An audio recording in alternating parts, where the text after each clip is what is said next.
अच्युतं केशवं कृष्णदामोदरं रामनारायण जानकीवल्लभं रामाय रामभद्राय रामचन्द्राय वेधसे रघुनाथाय नाथाय सीतया पतये नम। आज आम जाना श्रीरामंकर वनगमन पथर स्वतंत्र स्थान आमर जो अयोध्यार भव्य राम मंदिर निर्माण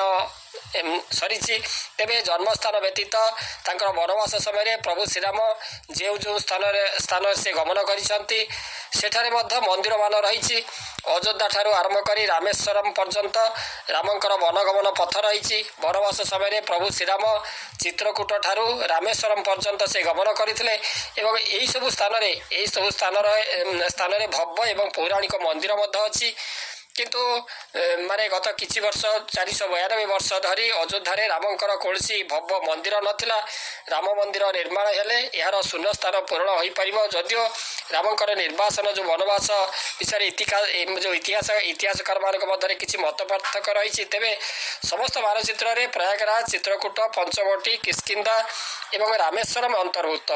एवं आमर भिन्न अनुसंधान अनुसार श्रीराम निर्वासन समय प्राय 200 स्थान रही। इतिमध्यरु 17टी स्थान में कॉरिडोर निर्माण करने संपन्न होती। अयोध्या छाड़ा पर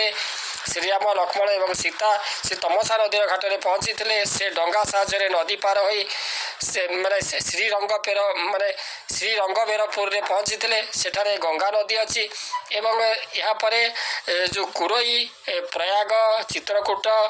तापर सतना दंडकारण्य पंचवटी पहुँची पंचवटी नासिक निकट में अवस्थित सेठारे लक्ष्मण शूर्पणखार नाक काटी देते यापर रावण सीता को हरण कले एवं सीता हरण पर श्रीराम एवं लक्ष्मण से सीतांकर संधान से जाते पर्णशाला तुंगभद्र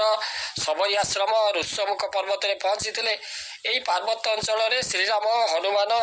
लक्ष्मण को भेटी ये जो माने से जो पार्वत अंचल श्रीराम लक्ष्मण से हनुमान को भेटी हनुमान श्रीराम एवं सुग्रीव सह बंधुता कराई श्रीराम बाली को वध करते यापर श्रीराम सीतांकर संधान से बानर सेना सहित से माने यात्रा करते कोड़ी करईलू रामेश्वरम अभिमुखे से यात्रा करते श्रीराम ये जो रामेश्वरम रे लंकार विजय शिवलिंग प्रतिष्ठा करते